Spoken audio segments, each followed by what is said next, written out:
Hey guys! Welcome to Free Tutorial TV and Python tutorial for beginner. In the last video we have seen how to create a file in Python and how to write content in that file in Python. Now in this video I'm going to show you how you can read the content of a text file using Python. Now if you remember in the last video, I have told you that you can use this open function to open any text file. And this open function takes two arguments. First is the path of the file with the exact name of the file. So because this demo.txt file is in the current folder in which I'm working in, that's why I haven't provided any exact path. One can just give the file name here. But if you have the full path, then you can provide, for example, c:\/ and then whatever is the folder name and then the file name. So either you can provide the exact path of this file with the file name, or you can provide the file name if this file is present in the same directory in which your Python script is there. Now the second argument which this open function takes is the mode of opening this file. So we have seen in the last video, when we write W here or A here, that means you want to write or append to the file in order to read from the file. This mode here should be R, which is our read mode. In the last video we have seen this table in which we have seen that we can use this A or I+ mode in order to read the file. Or if you want to read and write at the same time, you can use this A+ mode. Now if you see here, I have also written here that A is the default mode. So when I don't give any argument here as the second argument, which is for the mode, then also the default mode is the read mode. So let's see how we can read this file, which is demo.txt file, and the content of file is shown here. So in order to read the file, you use the file handler and then use the function. For example, read, which is used to read the whole file. Now in order to print the content of the file, you need to use this print function. So this fh.read will provide the string, and then using this print function we can print that string. So let's run the code and let's see what happens. So you can see it prints the whole content of the file. Now let me minimize this window once again. Now let's see if you provide some file path which doesn't exist. So this file doesn't exist in the current folder. And when I try to read this file, let's see what happens. So it's going to throw an error. And this ad says that no such file or directory. So if you try to open a file which doesn't exist, it will throw an error. So you need to give the exact name of the file in order to read it. Now here we can also be more specific.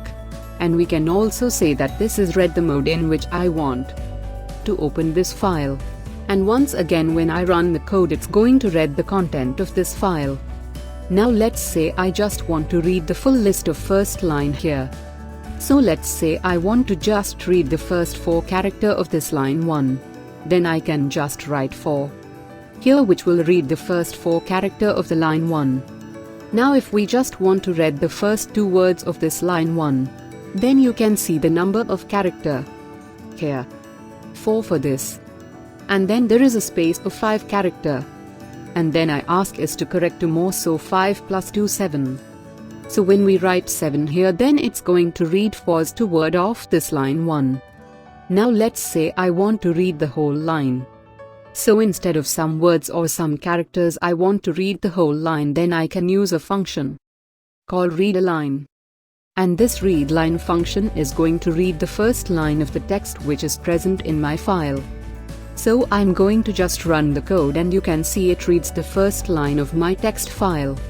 Now if you want to read the next line, then you need to use the readLine function once again.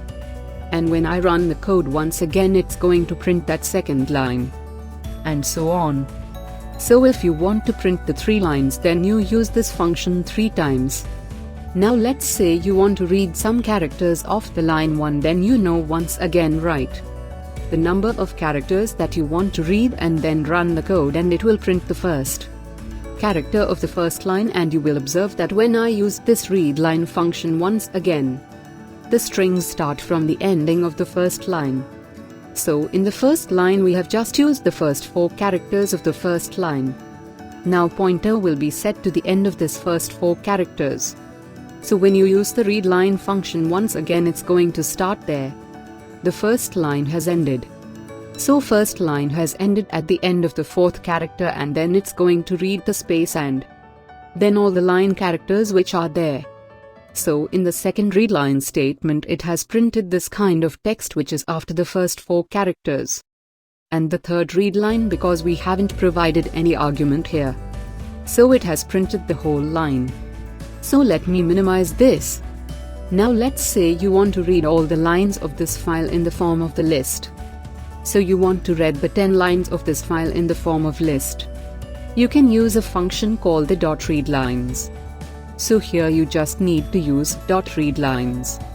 And this function is going to give you the list of every line in the text. So let me run the code first of all. And you can see this is the list which start from a square bracket, and the first element of that list is the first line with the backslash, and which is the line break comma. The second element of the list is the second line of the text which you are reading from here. So now we know that this realigns function returns the list, so we can also call some index of this list. So let's say I just want to read the first line of this text. Then I can just write index 4 because index start from 0. Right. So let me run the code once again, and it prints this line which is at the line 5. Now let's say I want to read the last line. I can just say 9 and it is going to print the line number 10. Then all of your text file that we minimize this once again. Now let's say you want to read all the lines of this text one by one and do some operations on each and every line one by one. So you can use a for loop for that to it read all the lines one by one. So for let's say a line in your fh, which is the file handler, and then you can print the line one by one. So you can call this variable which is the line here. And now let's run the code, and it's going to read all of this text line by line, and every line is printed one by one using this print line statement. So let's say you want to count the number of characters in every line. You can use this function, which is an len function, which is used to count the length of a string. And when I run this code now, it's just going to print the number of characters in every line. Now once again, let's say you want to count the number of words in every line. So we can use our function on this line variable, which is a function called that split. So line.split, which is going to split your line on the basis of character you provide as an argument here. So let's say I want to split the line on the basis of our space. So let me run the code once again.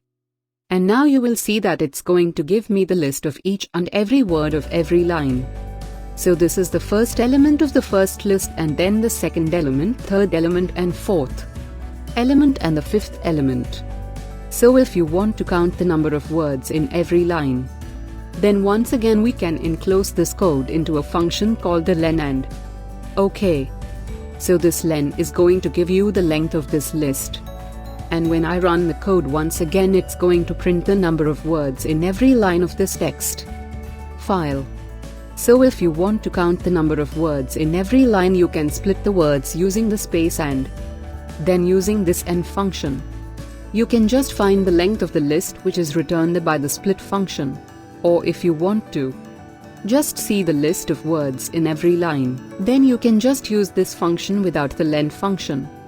It's going to give you the list of each and every word of every line of your text file. And of course, to make things easier, you can also use this with notation, which I've also told you in the last video. So you can write with and then this open function, and in the open function you give these two argument, which is the name of the file and the mode. And then you can use as an fh, for example, and then you can execute whatever you want to execute. Using this file handler, for example, once again, I want to read the content of the file once again. So using this with statement, you don't need to use this fh.close function, because this function is going to take care of closing off this handler by itself. So this whole code is equivalent to the code which you write whenever you use the try finally block with this code also. So this is also possible. So let me just remove this code. And let's run the code once again. And it's going to give me the same result as we have seen earlier. So in this way you can read that text files in Python. I hope you have learned something new this time. I hope you have enjoyed this video. Please don't forget to like the video, share the video, and subscribe the channel. Have a nice day. See you in next video.